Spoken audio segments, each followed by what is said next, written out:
nongeye kugusuhuza wowe ukurikirana ibiganiro byanjye ku mbaraga z'ibimera. Imana iguhe umugisha, Imana ikugirire neza rwose, iguhe imbaraga.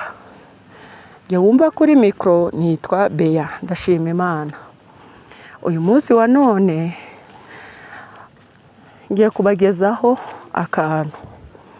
Mbese ni iki wakora ufite umwana urengeje imyaka 2 ariko wanze gufata icyemezo cyo kureka ibere? Mwembi mutabangamiranye, utamuhutaje cyangwa se nawe ngo ahore ashaka iryo bere kandi ashoboye kurya no kunywa. Hari icyo gukora. Hari abafata icyemezo akajya muraza wenyine, ariko bibangamira umwana n'umubyeyi, biramubangamira kubera ko abagikeneye bwa bushyuhe bw'umubyeyi. Ariko abenshi niyo nzira bakoresha, cyangwa se ugasanga arahora amubwira nabi, ndekera ibere, ujya urya, ibintu nk'ibyo. Ugasanga umwana agiye kureka ibere kuri narembe. Hari n'abakubita, hari n'abashyiraho urusenda. Ari wowe mubyeyi rurakubangamira, ari n'umwana ruramubangamira.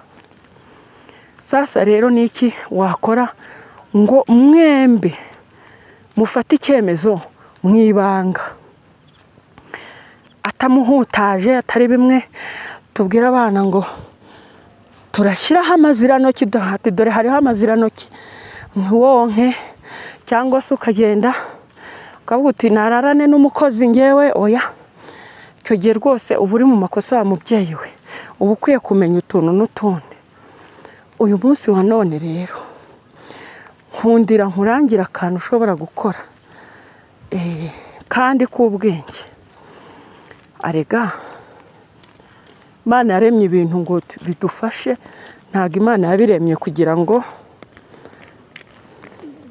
tubirebeshe amaso gusa.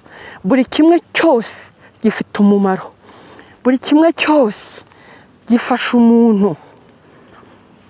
Iyo rero umwana yageze mu gihe cyo gucuka, mwembi mutabangamiranye, ukamufatisha icyemezo, kandi icyemezo mu mahoro, mu isuku, mu mutekano, akanyurwa nawe ukanyurwa.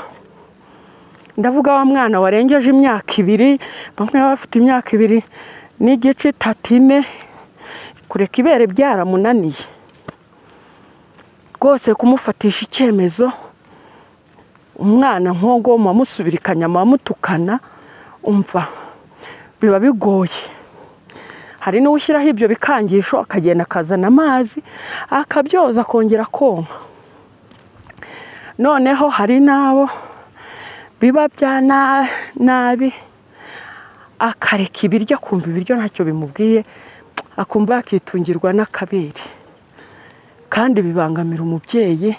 Umwana mukuru nk'uko gutyo n'uba ushoboye kumuhaza, ugomba kumushakira ibimwunganira bikamufasha. Rero iyo bimeze gutyo, uragenda mu gisambu, ndavuga mu gisambu, ugashakamo ikimera bita mucucuri. Mucucuri rero uragenda ukagaca umutwe, cyangwa se ukakavuna. Iyo ukavunnye uhita ubona kagaragaje amata, kagaragaza amata. Ariya mata niyo ufata ugasiga ku ibere mu ibanga, ukabikora mu ibanga ryawe. Hanyuma igihe cyo gukenera ibere rwose akubwira ati mama makabere penyonyo, hanyuma ukarikurayo n'umutekano.